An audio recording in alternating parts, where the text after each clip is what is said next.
हाँ तो दोस्तों, स्वागत है आप लोगों का हमारे इस प्यारे से यूट्यूब चैनल में। तो दोस्तों, आज के इस वीडियो में हम लोग डीएलएड फर्स्ट सेमेस्टर के हिंदी के बहुविकल्पीय प्रश्न को देखने वाले हैं, जो आप लोगों के एग्जाम की दृष्टि से बहुत इंपॉर्टेंट है। तो प्लीज़ इस वीडियो पर आ ही गए हैं, इस वीडियो को एंड तक जरूर देखिएगा, क्योंकि इस वीडियो से आप लोगों का 5 में 5 नंबर क्लियर होने वाला है। तो चलिए वीडियो को स्टार्ट करते हैं। देखिए, पहला प्रश्न दिया गया है, इन वर्णों को अर्ध स्वर कहा जाता है अथवा अर्ध स्वर कहलाते हैं। ऑप्शन देखिए, य व, र ल, ढ ढ, छ ज। इसका राइट आंसर हो जाएगा य व। ठीक है, ये अर्ध स्वर में आते हैं। दूसरा, स्पर्श व्यंजन नहीं है। क ख, स च छ, प फ। स्पर्श व्यंजन नहीं है, स ह। ठीक है। तीसरा देखिए, कोष कोष का सही अर्थ चुनिए। अन्न, खजाना, खजाना शब्द संग्रह, शब्द धन, अनाज भंडार। इसका हो जाएगा राइट आंसर खजाना शब्द संग्रह। ठीक है, आगे देखते हैं। चौथा, निम्नलिखित में से कौन सा सही शब्द है। यहाँ पे सा भूल गया है, कोई बात नहीं। देखिए, परीक्षा, परीक्षा, परीक्षा, परीक्षा। पढ़ने को तो सब सेम है, लेकिन इसमें मात्रा का खेल है। इसका राइट आंसर हो जाएगा ब। अंग अह वर्ण कहलाते हैं। स्वर, आयोगवाह, अंतस्थ व्यंजन, व्यंजन। ठीक है, इसका राइट आंसर हो जाएगा आयोगवाह। शब्दों के शुद्ध उच्चारण का विकास होता है। शब्दों के शुद्ध उच्चारण का विकास होता है। अगर छोटा छोटा टुकड़ा करके वाक्य को पढ़ेंगे तो आप लोगों को आंसर आराम से मिल जाएगा, क्योंकि उसका अर्थ दिमाग में बैठता चला जाता है। देखिए, पहला है वाचन शिक्षण के द्वारा, लेखन शिक्षण के द्वारा, अ व ब दोनों के द्वारा, इनमें से किसी के द्वारा नहीं। इसमें राइट आंसर हो जाएगा अ ब दोनों के द्वारा। ध्वनि के नियम का प्रारंभ किया। ग्रासमन ने, ग्रियर्सन ने, भोलानाथ तिवारी ने, चामस्की ने। तो इसका राइट आंसर हो जाएगा ग्रियर्सन ने। आठवां प्रश्न है, हिंदी में कितनी बोलियां प्रचलित हैं। 3, 12, 18, अनगिनत। इसका राइट आंसर हो जाएगा 18। क्लियर। 9 मूल स्वर हैं। आ ई उ, ई उ ऋषि, ए ओ, अंग अ। तो मूल स्वर 4 हैं, अ ई उ ऋषि। ठीक है, इसका राइट आंसर ब हो जाएगा। 10वां प्रश्न है, निम्न अक्षर में महाप्राण है। क, च, ह, य। इसका राइट आंसर हो जाएगा ह। हम लोगों ने 10 प्रश्न क्लियर कर लिए। आप लोग कमेंट करके बताइए कि 10 में से आप लोगों का कितना क्वेश्चन सही हुआ। निम्न में से कौन सा शुद्ध शब्द है। वानर, पट, क्षेत्र, निष्ठान। तो वानर हो जाएगा। जंगम का विलोम शब्द है। पुष्ट, स्थावर, स्थिर, पूर्ण। इसका हो जाएगा स्थावर। वर्ण द य से मिलकर संयुक्त वर्ण बनता है। घ, व्य, दया, इनमें से कोई नहीं। यहाँ पर व्य हो जाएगा। ठीक है, यहाँ पे प्लस होना चाहिए द और य के बीच में। ठीक है, तो आप लोग संभाल लीजिएगा। 14वां, वर्णमाला का आशय है। शब्दों के समूह से, वर्णों के संकलन से, वर्णों के व्यवस्थित समूह से, शब्द रचना से। तो वर्णों के व्यवस्थित समूह से। ठीक है, तो इसका राइट आंसर हो जाएगा। हिंदी भाषा में मूलतः वर्णों की संख्या मानी जाती है 55, 52, 50 और 48। इसका आंसर सभी लोग देंगे। राइट आंसर हो जाएगा ब, 52। 16वां प्रश्न है, आयोगवाह है। विसर्ग, अल्प महाप्राण, महाप्राण, संयुक्त व्यंजन। इसका हो जाएगा विसर्ग। ठीक है। 17वां प्रश्न है, रुकना या अर्ध ठहराव किस विराम चिन्ह का उद्योतक है। योजक, पूर्ण विराम, अल्प विराम, विस्मय बोधक। इसका राइट आंसर हो जाएगा आप लोगों का अल्प विराम। ठीक है, तो आंसर हो जाएगा। तो इसको ध्यान में रखिएगा, ये आप लोगों के पेपर में आ सकता है। 18वां है, हर्ष, शोक, दुख तथा घृणा आदि उद्योतक शब्दों के पश्चात कौन सा चिन्ह लगता है? लाघव चिन्ह, निर्देश चिन्ह, उदाहरण चिन्ह, विस्मयाबोधक चिन्ह। इसका राइट आंसर हो जाएगा विस्मयाबोधक चिन्ह। 19वां प्रश्न है, शब्द को संक्षिप्त लिखने में अपनाया जाता है? पूर्ण विराम, उदाहरण चिन्ह, अपूर्ण विराम, लाघव चिन्ह। इसका राइट आंसर हो जाएगा लाघव चिन्ह। आगे बढ़ते हैं।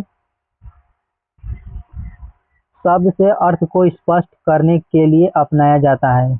लाघव चिन्ह, पूर्ण विराम चिन्ह, कोष्टक चिन्ह, अपूर्ण विराम का चिन्ह। ठीक है, इसका आंसर आप लोग कमेंट में दीजिए। इसका राइट आंसर हो जाएगा कोष्टक चिन्ह। ठीक है, 21वां प्रश्न है, प्रश्न सूचक विराम का चिन्ह है? इसका राइट आंसर ये हो जाएगा दो। ये देखिए यहाँ पे 12वां प्रश्न आ गया, इसी तरह से भूल करके पढ़ लेते हैं इसको। निम्न में से कौन सी ध्वनि अंतस्थ नहीं है? ब, व, र, ल। य, र, ल, व ये सब अंतस्थ ध्वनियां हैं, जो कि ब इसमें नहीं है। ठीक है, 23वां प्रश्न, पाठ्य वस्तु विश्लेषण होता है? एक कहानी का, एक कविता का, एक निबंध का, एक कालांश की शैक्षिक सामग्री का। इसका राइट आंसर हो जाएगा एक कालांश की शैक्षिक सामग्री का। ठीक है, 24वां प्रश्न आ गया, आमद का विलोम शब्द है? विष, विषाद, अवनि, अर्पण। आमद का हो जाएगा विषाद। 25वां प्रश्न है, विरोध शब्द का विलोम शब्द है? सहमत, समर्थन, सहायता, अनुरोध। इसका हो जाएगा समर्थन। ठीक है, स, स, ह व्यंजन कहलाते हैं? ऊष्म व्यंजन, अंतस्थ व्यंजन, संयुक्त व्यंजन, द्विगुण व्यंजन। स, ह को ऊष्म व्यंजन कहते हैं। ठीक है, इसको बोलने में रगड़ खाकर मुंह से हवा निकलती है। 27वां, अहि शब्द का अर्थ है? सर्प, शार्दूल, नृप, भौरा। ठीक है, इसका आंसर आप लोग कमेंट में दीजिए। इसका राइट आंसर हो जाएगा सर्प। इसको ध्यान में रखिएगा। 28वां, स्थावर का विलोम शब्द है? सचल, चेतन, चंचल, जंगम। स्थावर का हो जाएगा आप लोगों का राइट आंसर द जंगम। निम्नलिखित में से शुद्ध शब्द है? कुमुदनी, कुमुदिनी, कुमुदनी, कुमुदिनी। इसका राइट आंसर हो जाएगा कुमुदिनी। मात्रा का खेल है यहाँ पे। अगला प्रश्न है 30वां, शुद्ध वर्तनी वाला शब्द है? पहला श्रृंगार, श्रृंगार, श्रृंगार और श्रृंगार। इसका राइट आंसर हो जाएगा श्रृंगार, ये वाला हो जाएगा। ये दोनों सेम लग रहा है, लेकिन यहाँ पे थोड़ा सा शुद्ध करने की जरूरत है। कोई बात नहीं, आप लोग संभाल लीजिएगा। अगला प्रश्न है, भाषा संसार का नादमय चित्र है? यह कथन किसका है? श्याम सुंदर दास का, रामचंद्र वर्मा का, सुमित्रा नंदन पंत का, बाबूराम सक्सेना का। इसका राइट आंसर हो जाएगा सुमित्रा नंदन पंत का। ठीक है, 32वां प्रश्न है, देवनागरी लिपि की विशेषता से संबंधित नहीं है? जो बोला जाता है वही लिखा जाता है। एक वर्ण में दूसरे वर्ण का भ्रम नहीं होता। शिरोरेखा का प्रयोग अनावश्यक, केवल अलंकरण के लिए। एक वर्ण संकेत से अनिवार्यता एक ही ध्वनि व्यक्ति होती है। इसका राइट आंसर हो जाएगा स। शिरोरेखा का प्रयोग अनावश्यक, केवल अलंकार के लिए। ठीक है, अगला प्रश्न है, भाषा की सबसे छोटी इकाई है? व्यंजन, शब्द, स्वर, वर्ण। इसका राइट आंसर हो जाएगा वर्ण। ठीक है, अगला प्रश्न है, अनुग्रह शब्द का विलोम है आग्रह, संग्रह, ग्रहण, विग्रह। अनुग्रहण का हो जाएगा विग्रह। ठीक है, इसको ध्यान में आप लोग रखिएगा। अगला प्रश्न देखते हैं। अब्ज शब्द का अर्थ है शंख, कमल, कपूर, ये सभी। इसका राइट आंसर हो जाएगा ये सभी। आगे देखते हैं। क से म तक के व्यंजन कहलाते हैं ऊष्म, अंतस्थ व्यंजन, स्पर्श व्यंजन, संयुक्त व्यंजन। इसका राइट आंसर हो जाएगा स्पर्श व्यंजन। ठीक है। 37वां, निम्न में से कौन सा शब्द समुद्र का पर्यायवाची नहीं है? जलधि, पयोधि, उदधि, उर्वशी।